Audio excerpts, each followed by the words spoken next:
Well, howdy y'all. Welcome to Once Upon a Time in Texas, episode number 77. I'm your host, Michael Mitchell. Sorry I've been off for a couple of weeks.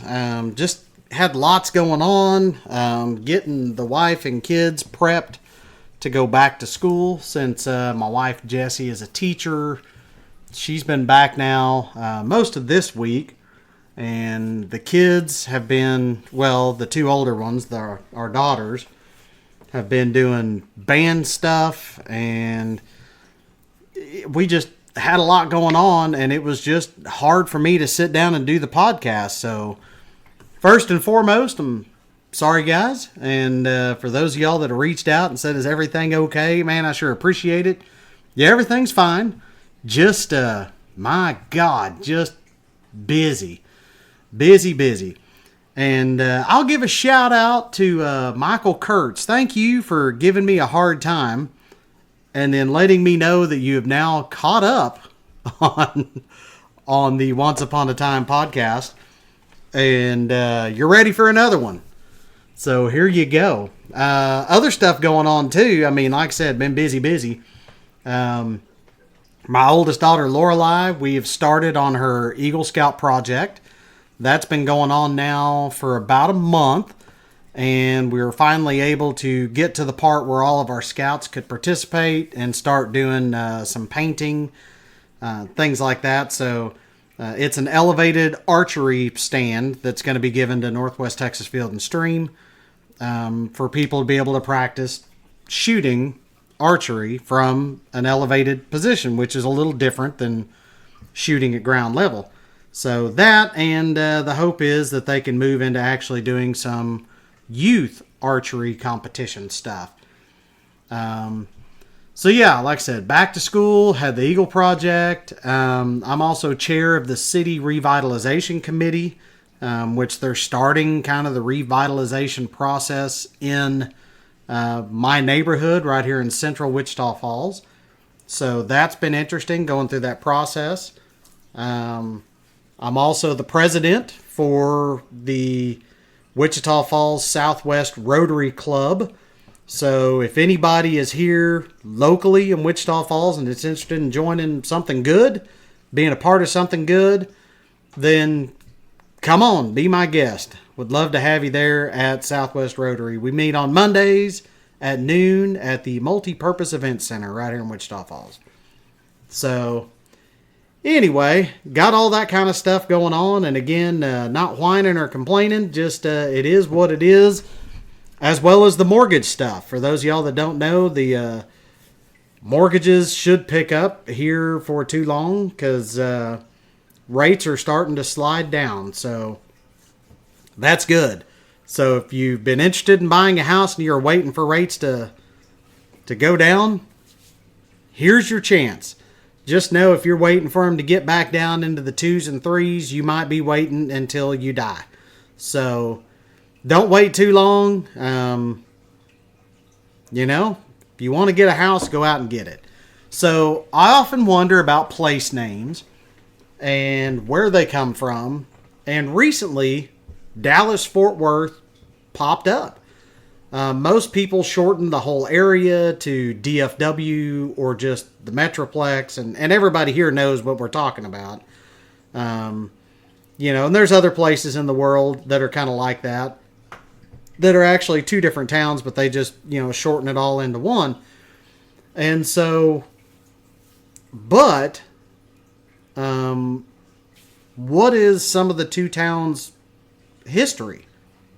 And how did they get their names? And so that's something I really hadn't looked into. And Dallas and Fort Worth, both collectively and separately, have an interesting history. So before we jump into this, of course, as always, I'd like to thank our sponsors, which is me and Victory Home Loans. I know there's tons of people moving to and in Texas and Oklahoma. And I know a lot of y'all do too. So if you know someone that's moving down here into either state, have them give me a shout. Tell them to look me up at themichaelmitchell.com, THE michaelmitchell.com. Let me help them out. At least maybe I can help them buy a house, and they can learn a little bit of a history lesson too. I don't know. I don't know as much about Oklahoma as I do Texas. I've been here longer, but either way, both of them have interesting histories, and really, I just love helping people get into homes. Because, remember, I sell dreams, not mortgages. All right.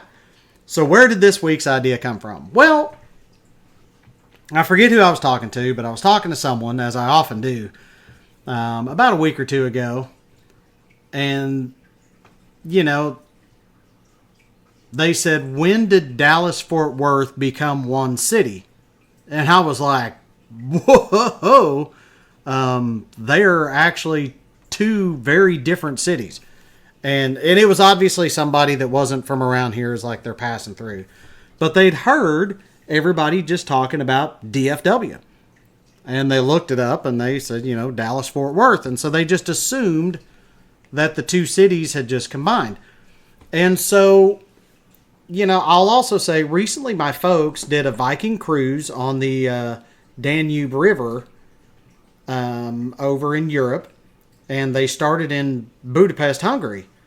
But one of the things that I found really interesting is Budapest is actually two different cities. There is Buda and Pest. Pest seems like a terrible name for a city, but I didn't name it. So they were actually unified under one name in 1873, and but are separated by the Danube River and are still today only connected by 8 bridges. And so that was one of the examples that I kind of thought of when I thought of Dallas-Fort Worth. And so although they were unified under one name, they were kind of unified as the region, I guess. But Buda and Pest are still two separate cities. And, interestingly enough, there's lots of towns that are kind of like that. Ozona, Texas, when I worked out in West Texas, there was the north side of town and then the south side of town. And lots of towns were split like that in the south. And I remember hearing about them when I was younger. Different races lived in different parts of town. One race might live on the other side of the tracks. And that's even in Wichita Falls. I wouldn't say it's that bad anymore, but we have Wichita Falls and East Side, and it's literally divided by railroad tracks. And, from my understanding, East Side was always predominantly African American. And so that's changed a lot in the last few years, and there's lots of good things going on East Side, or Wichita East as some people call it, but it's still Wichita Falls. But there seems like there's lots of towns that have that dividing line. And, with Budapest divided by the Danube River, and lots of towns with railroad tracks, all that kind of stuff. So that got me thinking a bit about the history of Dallas and Fort Worth. And are they really that tied together, or are they just close enough, that everybody just kind of goes, okay. They're mostly separated by land. That's pretty much it. And there are a few, rivers, creeks, whatever, but none are like the Danube or anything like that. So, you know what? Let's just kind of jump into the history and we'll just talk about it a little bit. Because I think as close as they are, they both started in very different ways and really have cool history. Each their own individual cool history. So let's jump into this. We're going to do some demographics, history, just kind of learn a little something, right? So let's start with Dallas. Dallas is the most populous city in the Dallas-Fort Worth Metroplex. And again, the Metroplex is a collective term. So that's Dallas, Fort Worth, and then you've got all the little towns around there. You've got Hearst and Saginaw. Denton is kind of in that now. Decatur's getting close enough. It's growing out that way. Argyle, Allen, all those towns collectively are the Dallas-Fort Worth Metroplex. So the most populous metropolitan area in Texas and the fourth most populous metropolitan area in the U.S. And collectively, and a lot of this came from Wikipedia, that says about 7.5 million people live in the Metroplex. That seems to me a little high. I would think Houston would have more, and I know Houston is the most populous city in Texas, and we'll get to more of that later, but I don't know, that kind of surprised me. So Dallas is the most populous city in the county seat of Dallas County, of course, with portions of Dallas extending into Collin, Denton, Kaufman, and Rockwall counties. With a 2020 census population of 1.3 million, it's the 9th most populous city in the U.S., and the 3rd most populous city in Texas after Houston and San Antonio. So obviously located in North Texas, if you don't know where Dallas is, the city of Dallas is the main core of the largest metropolitan area in the southern United States and the largest inland metropolitan area in the U.S. that lacks a navigable link to the sea. And that's one I didn't know. So it doesn't have a big enough river for ships to come up. And we'll talk about why it's one of the largest hubs and one of the largest metropolitan areas. Dallas and nearby Fort Worth were initially developed as a product of the construction of major railroad lines through the area, allowing access to cotton, cattle, and later oil in North and East Texas. So we don't have rivers that big ships can come up, but we got lots of railroad lines. The construction of the interstate highway system reinforced Dallas's prominence as the transportation hub, with 4 major interstate highways converging in the city and a 5th interstate loop around it. If you don't know what all of them are, look them up. It is impressive. And their interchanges down there are they're a modern marvel. Dallas then developed as a strong industrial and financial center and a major inland port, again due to the convergence of major railroad lines and then later interstate highways and the construction of the Dallas-Fort Worth, or DFW, International Airport, which is one of the largest and busiest airports in the world. And if you've never flown into DFW, it is quite the treat. So dominant sectors of its diverse economy include things like defense, financial services, information technology, IT, telecommunication, and transportation. The Dallas-Fort Worth Metroplex hosts 23 Fortune 500 companies, the 2nd most in Texas and the 4th most in the United States, and 11 of those companies are located within Dallas city limits proper. Over 41 colleges and universities are located within its metropolitan area, which is the most of any metropolitan area in Texas. The city has a population from a myriad of ethnic and religious backgrounds and is one of the largest LGBTQ communities in the U.S. That I didn't know either. So Wallet Hub named Dallas the 5th most diverse city in the United States in 2018. So I thought that was interesting. I assume others at the top of the list would be like New York, probably something like San Francisco or LA. I don't know. So there's just a few demographics on Dallas. But did you notice a lot of that says Dallas-Fort Worth Metropolitan Area, or Metroplex? This includes a lot of the other cities that are booming in and around Dallas-Fort Worth. So it's kind of hard to believe sometimes that they are actually 2 different cities at this point. But they are. So let's get into a little bit of our history, right? So there were indigenous tribes in North Texas, including the Caddo, Tawakoni, Wichita, Kickapoo, and Comanche. Spanish colonists, which we all know, claimed the territory of Texas in the 1700s or 18th century as part of the Viceroyalty of New Spain. Later, France also claimed the area, but never really established a settlement. And in all, there have been 6 flags, as you know from some of my previous podcasts, or maybe you visited the amusement park. 6 flags have flown over the area preceding and during the city's history. Those are France, Spain, Mexico, the flag of the Republic of Texas, the Confederate flag, and the flag of the United States. So that gives 6. And on another podcast, there is an argument for number 7, which was the Republic of the Rio Grande, if I remember right. In 1819, the Adams-Onis Treaty between the U.S. and Spain defined the Red River as the northern boundary of New Spain, officially placing the future location of Dallas well within Spanish territory. The area remained under Spanish rule until 1821, when Mexico declared independence from Spain, and the area was considered part of the Mexican state of Coahuila y Tejas. In 1836, Texians, with a majority of Anglo-American settlers, gained independence from Mexico and formed the Republic of Texas. 3 years after Texas achieved independence, John Neely Bryan surveyed the area around present-day Dallas in 1839, accompanied by his dog and a Cherokee dude named Ned. That's right, N-E-D. Sounds very Cherokee to me.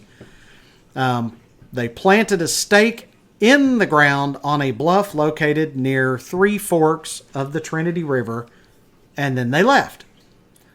2 years later, 1841, he returns to establish a permanent settlement named Dallas.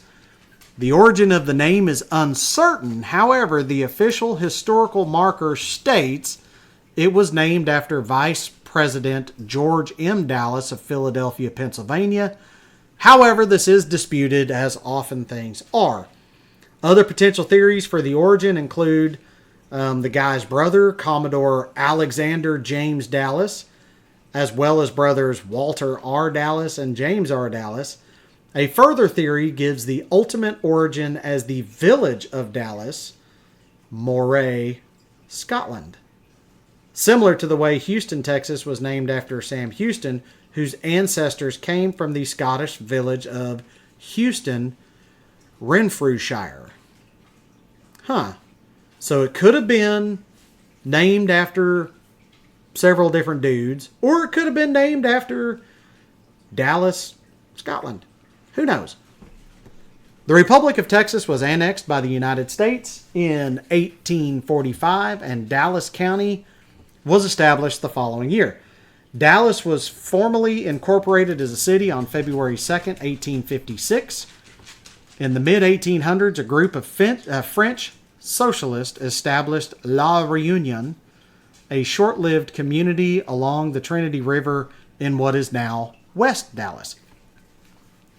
With the construction of railroads, Dallas became a business and trading center and was booming. By the end of the 19th century, it became an industrial city, attracting workers from Texas, the South, and all over the Midwest. The Praetorian Building in Dallas, of 15 stories, was built in 1909 and was among the first skyscrapers west of Mississippi and the tallest building in Texas for some time. It marked the prominence of Dallas as a city. A racetrack for thoroughbreds was built, and their owners established the Dallas Jockey Club, and trotters raced at a track in Fort Worth where a similar drivers club was based, and the rapid expansion of population increased competition for jobs and housing. So during World War II, Dallas was a major manufacturing center for military, automobiles, and aircraft for the U.S. and Allied forces. Over 94,000 Jeeps and 6,000 military trucks were produced at the plant, the Ford plant in East Dallas. North American Aviation manufactured over 18,000 aircraft at their plant in Dallas, including the T-6 Texan Trainer, the P-51 Mustang Fighter, and the B-24 Liberator bomber. Of course, a lot of people who listen to this may remember on November 22nd, 1963, U.S. President John F. Kennedy was assassinated on Elm Street while his motorcade passed through Dealey Plaza in downtown Dallas. The upper two floors of the building, from which the Warren Commission reported assassin Lee Harvey Oswald shot Kennedy, have been converted into a historical museum covering the former president's life and accomplishments. Kennedy was pronounced dead at Dallas Parkland Memorial Hospital just over 30 minutes after the shooting. So there are several neighborhoods in Dallas and include Central Dallas, East Dallas, Oak Cliff, South Dallas, and of course, West Dallas, which we've talked about. And there's a whole lot more little neighborhoods, but those are kind of the big areas. A little more history on its economy is interesting too. So in its beginning, Dallas relied just about solely on farming, while neighborhood Fort Worth relied on its stockyards. It also had a prime location on Native American trade routes to sustain itself. And then Dallas's key to growth came in 1873 with the construction of multiple rail lines through the city. As Dallas grew and technology developed, cotton became its boom. And by 1900, Dallas was the largest inland cotton market in the world, becoming a leader in cotton gin machinery manufacturing. By the early 1900s, Dallas was the hub for economic activity all over the southern U.S. and was selected in 1914 as the seat of the 11th Federal Reserve District. By 1925, Texas churned out more than 1/3 of the nation's cotton crop, with 31% of Texas cotton produced within a 100-mile radius of Dallas. I didn't know that either. That's pretty impressive. In the 1930s, petroleum was discovered east of Dallas. So this is important because it's in the Dust Bowl. So West Texas, Oklahoma, Kansas, parts of New Mexico and Colorado are all getting slammed by the Dust Bowl. Just bad deal. And then you had the Great Depression and all that. But still, Texas is producing cotton like crazy. In the 1930s, petroleum is discovered east of Dallas near Kilgore. And Dallas's proximity to the discovery put it immediately in the center of the nation's petroleum market, which kind of helped during the Great Depression and Dust Bowl. Petroleum discoveries in the Permian Basin, the Panhandle, Gulf Coast, and Oklahoma in the following years further solidified Dallas's position as the hub of the market because it was pretty centrally located. The end of World War II left Dallas seated with a nexus of communications, engineering, and production talent by companies such as Collins Radio Corporation. Decades later, the telecommunications and information revolutions still drive a large portion of the local economy. The city is sometimes referred to as the heart of Silicon Prairie because of the high concentration of telecommunication companies in the region, the epicenter of which lies along the telecom corridor in Richardson, a northern suburb of Dallas. The telecom corridor is home to more than 5,700 companies, including TI, Texas Instruments, which is headquartered in Dallas, Nortel Networks, Alcatel-Lucent, AT&T, Ericsson, Fujitsu, Nokia, Rockwell Collins, Cisco, T-Mobile, Verizon, and CompUSA, which has moved. They're actually headquartered in Miami, Florida now, but they still have a lot there. Texas Instruments, or TI, major manufacturer, employs 10,400 people at its corporate headquarters and chip plants right there in Dallas.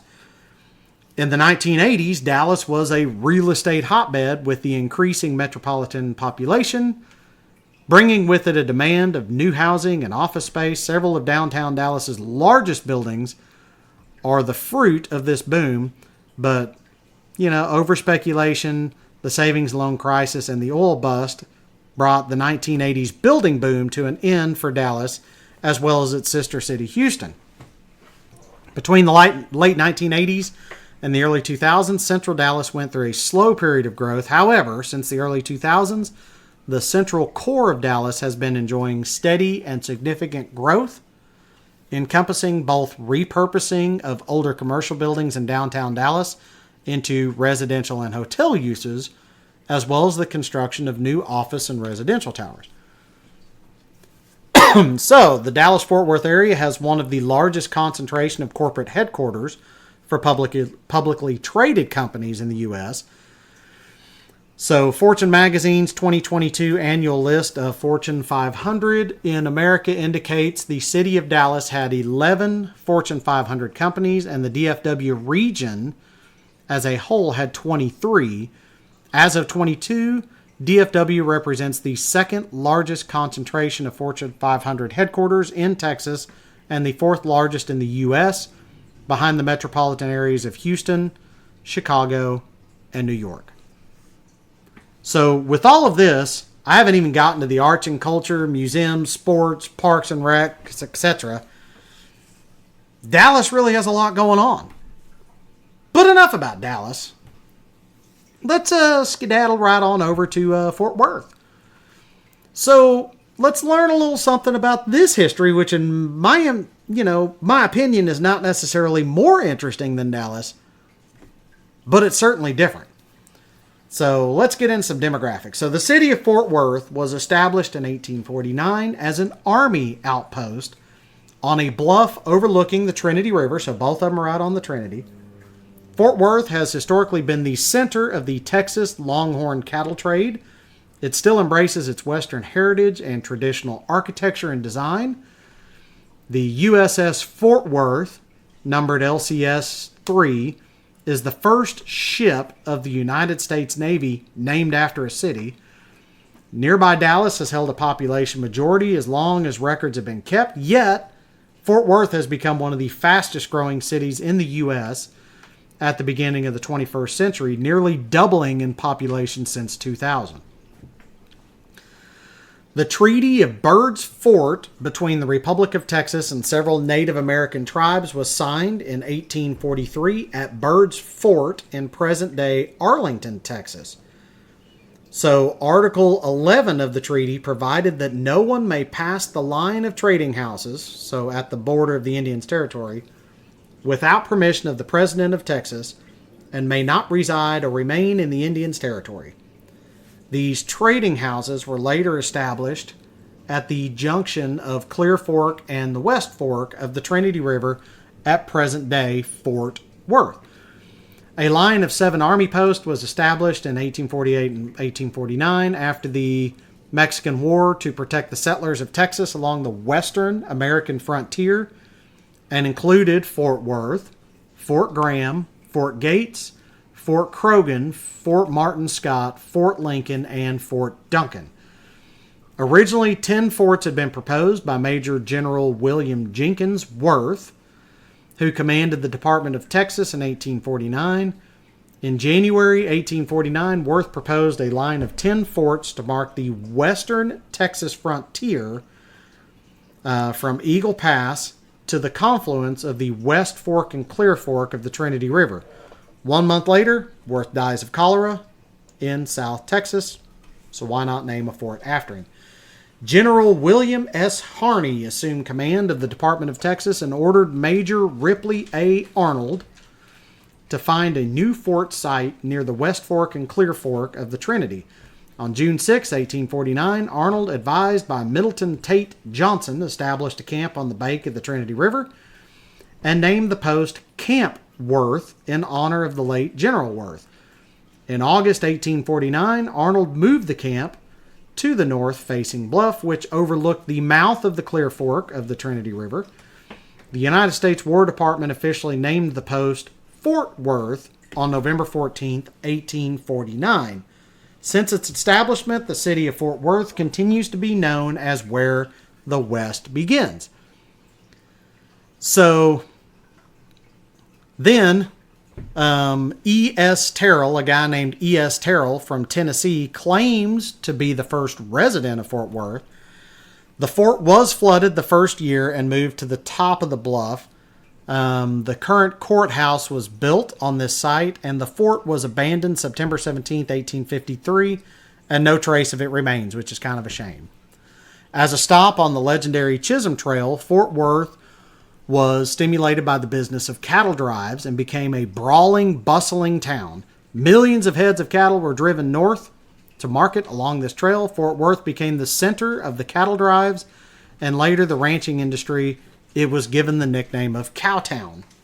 So now we have the nickname where the West begins and also the nickname Cowtown. So during the American Civil War, Fort Worth suffered from shortages of money, food, and supplies, as a lot of the South did.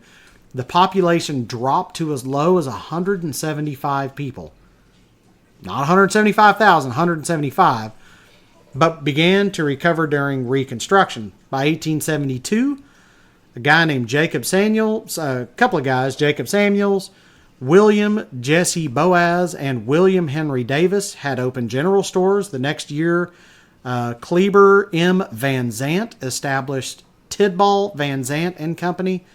I wonder if that's from the famous Van Zant people. Anyway.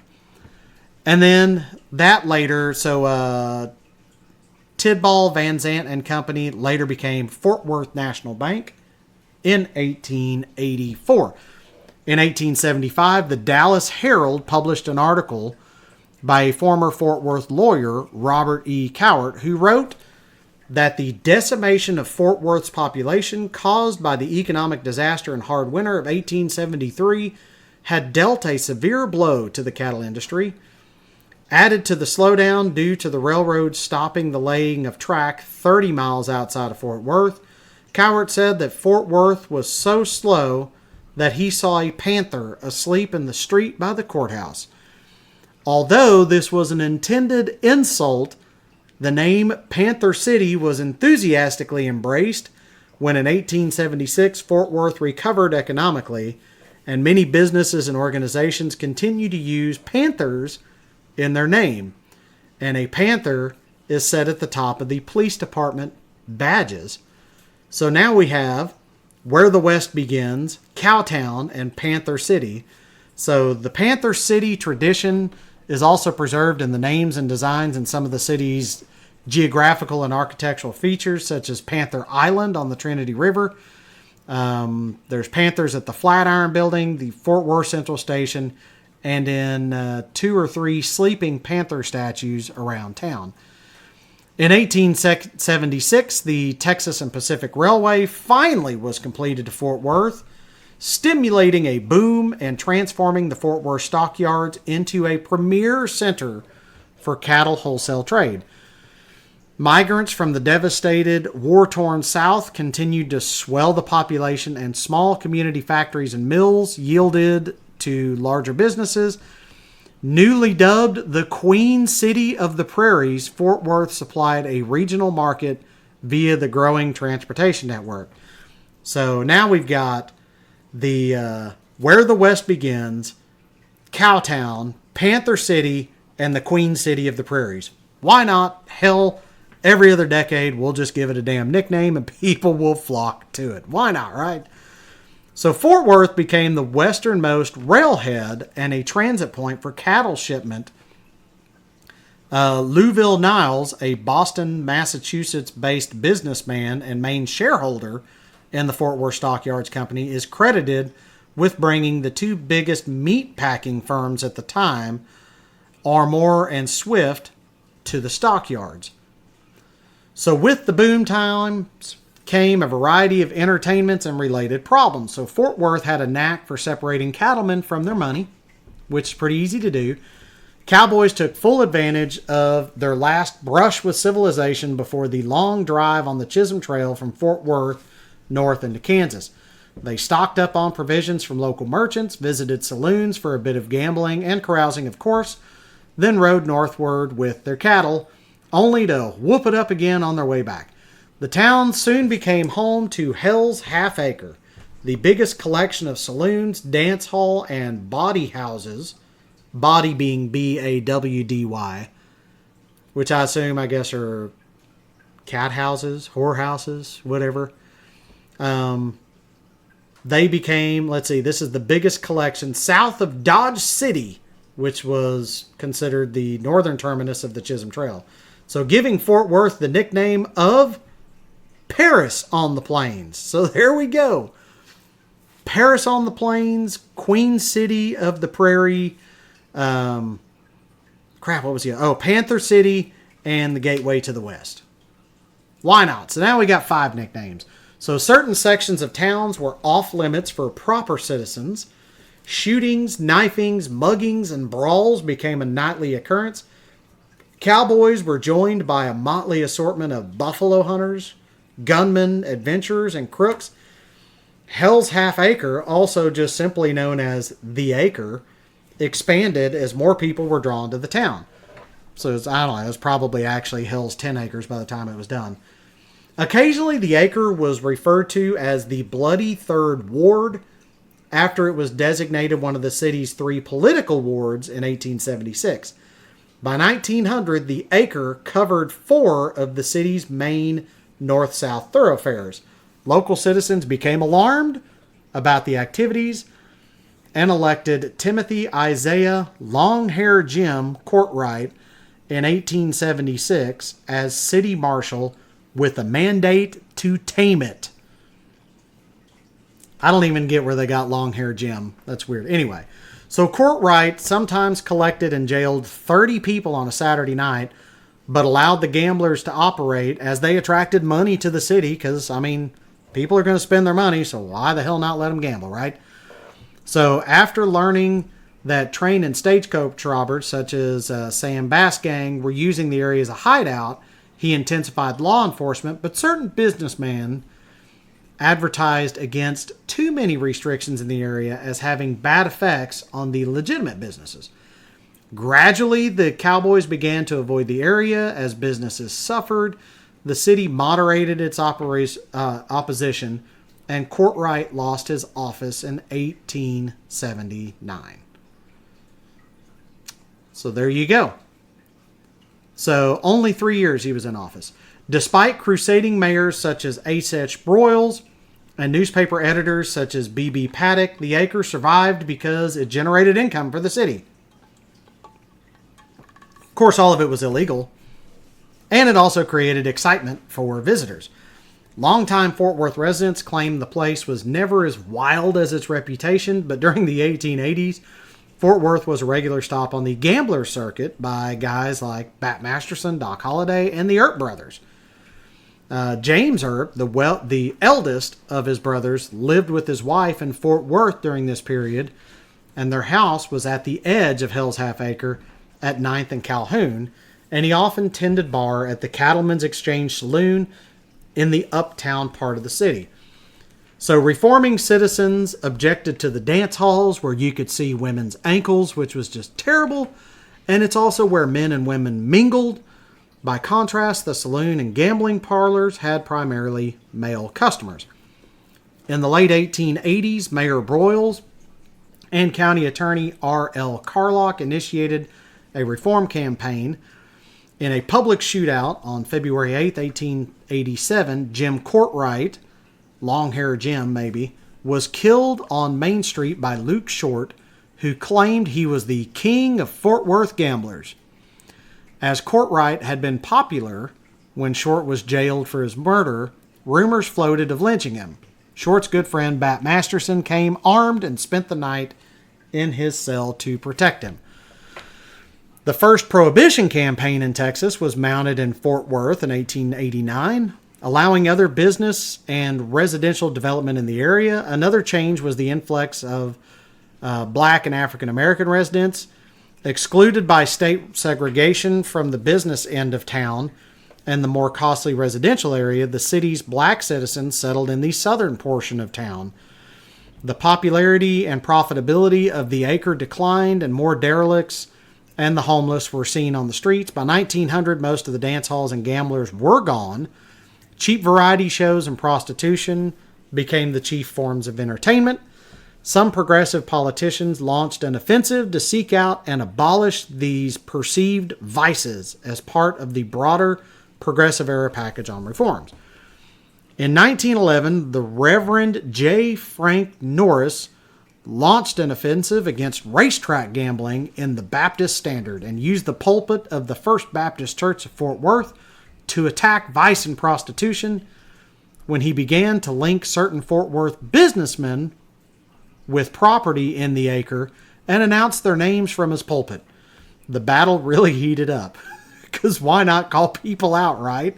On February 4th, 1912, Norris's church was burned to the ground. Surprise.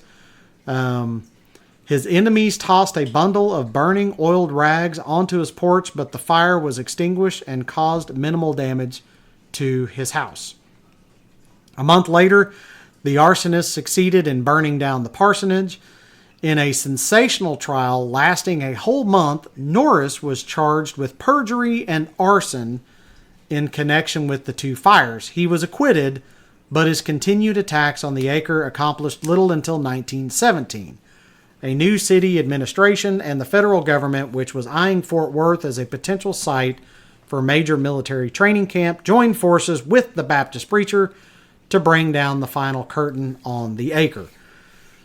The police department compiled statistics showing that 50% of all violent crimes in Fort Worth occurred in the acre, which confirmed respectable citizens' opinion of the area. After Camp Bowie, which was a World War I U.S. Army training installation, was located on the outskirts of Fort Worth in 1917, the military used martial law to regulate prostitutes and barkeepers of the acre. Fines and stiff jail sentences curtailed their activities by the time Norris held a mock funeral parade to bury John Barleycorn. In 1919, the acre had become a part of Fort Worth history. The name continues to be associated with the southern end of Fort Worth. So when oil began to gush in West Texas in the early 20th century and again in the late 1970s, Fort Worth was really at the center of the boom, along with Dallas. By July 2007, advances in horizontal drilling technology made vast natural gas reserves in the Barnett Shale available directly under the city, helping many citizens receive royalty checks for their mineral rights. So there you go. There are several neighborhoods, including South Fort Worth, the Acre, downtown, Stockyards, and Tanglewood. So at its inception, Fort Worth relied on cattle drives that traveled the Chisholm Trail. And then it's grown into what it is today, which it's still used as stockyards.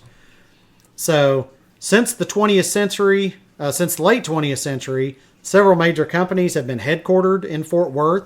These include American Airlines and subsidiaries of American Airlines and Envoy Air, the John Peter Smith Hospital, Pier 1 Imports, Chip 1 Exchange, Radio Shack, which may not be around anymore, I'm not sure, Pioneer Corporation, Cash America International, GM Financial, Budget Host, the BNSF Railway, so Burlington Northern Santa Fe Railway, and Bell Textron. Companies with a significant presence in the city are Bank of America, Wells Fargo, don't go to them for mortgages, come to me. Lockheed Martin, which I got to tour their plant, which is freaking awesome. GE Transportation, and then of course Dallas-based telecommunications company AT&T, and then Metro by T-Mobile is also prominent in the city. So there's a lot to Fort Worth too, and we didn't get as far into the arts and culture just like I did in Dallas, but it's interesting to know that it's a completely different feel from Dallas. Although they are collectively known as Dallas, Fort Worth, DFW, or the Metroplex, these are two cities and are very different in feel and culture. They're both still very proud to be Texas. They're very proud of who they are, but keep in mind, they're actually 36.7 miles apart, and that does make a difference. In Fort Worth, you still see a lot of the cowboy culture, boots and hats. They still do a cattle drive through the city, through the stockyards, a couple of times a day, I think. Whereas Dallas is kind of more of the highfalutin, the business area. You have to go. If you drive through it, it's just very different. Kind of like if you ever go through Oklahoma City and Tulsa. They're both proud to be Oklahoma, but they're very different in feel and culture. So there you go. Dallas, Fort Worth, DFW, the Metroplex. What do y'all think? Let me know what other weird, off-the-wall, or interesting Texas history you'd like to hear about. Again, I want to thank our sponsors, me and Victory Home Loans. Keep in mind, if you know someone moving to Texas or Oklahoma, send them my way. Send them over to themichaelmitchell.com, THEMichaelmitchell.com. Remember, I sell dreams, not mortgages.